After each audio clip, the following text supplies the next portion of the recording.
Ready? चलिए sir, इंतजार कर रहे हैं। आइए। 1 मिनट, 1 मिनट।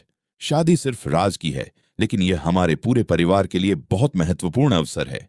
विश्वास, ध्यान रखना कि तुम्हारी पत्नी फिर से कोई तमाशा न करे। ये जिम्मेदारी तुम्हारी है। और याद रखना, अगर आज तुम्हारी पत्नी ने हमारे खिलाफ जाने की कोशिश की तो मैं उसे इस घर से निकाल दूंगा। याद रखना।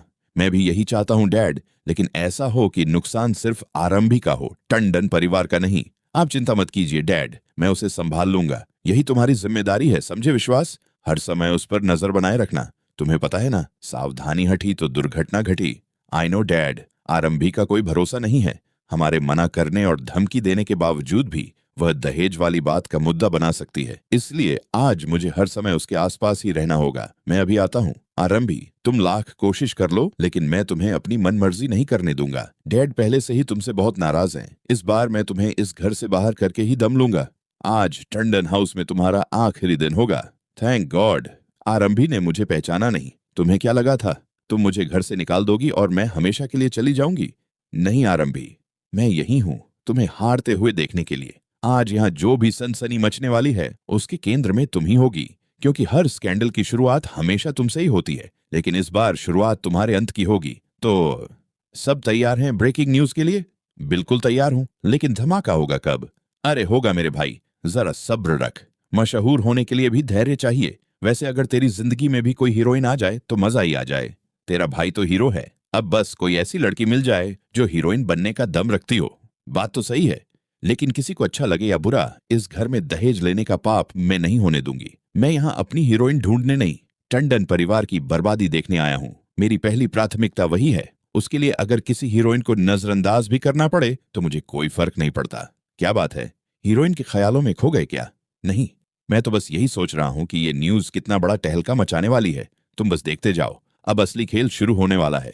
उधर शादी की रस्में पूरे जोश के साथ चल रही हैं। हर कोई खुश है, लेकिन किसी को अंदाजा भी नहीं कि अगले कुछ ही मिनटों में सब कुछ बदलने वाला है। आरंभी मन ही मन फैसला कर चुकी है कि चाहे जो भी हो जाए, वह दहेज जैसी बुराई को कभी स्वीकार नहीं करेगी। दूसरी तरफ विश्वास और उसका परिवार उसे रोकने की पूरी कोशिश में जुटे हैं। उसी समय अवंतिका अपनी बदली हुई पहचान के साथ शादी में मौजूद रहती है।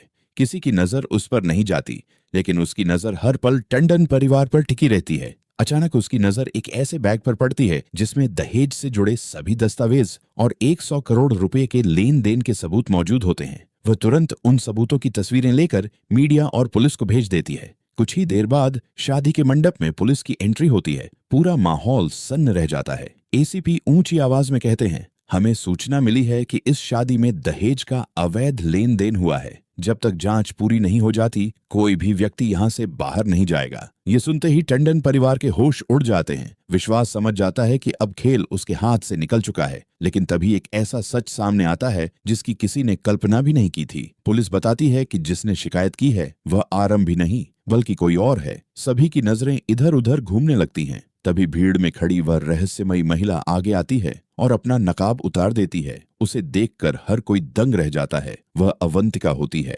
अवंतिका मुस्कुराते हुए कहती हैं, आज सिर्फ दहेज का सच नहीं, टंडन परिवार का असली चेहरा भी पूरी दुनिया के सामने आएगा। उसके हाथ में सिर्फ दहेज के सबूत नहीं, बल्कि कई साल पुराने ऐसे राज्य भी होते हैं जो पूरे परिवार की नींव हिला सकते हैं। अब सवाल यह है, क्या विश्वास और टंडन परिवार खुद को बचा पाएंगे? क्या आरंभी को आखिरकार इंसाफ मिलेगा, या फिर अवंतिका का अगला खुलासा पूरे परिवार को हमेशा के लिए बर्बाद कर देगा? इन सभी सवालों के जवाब आने वाले एपिसोड में मिलने वाले हैं।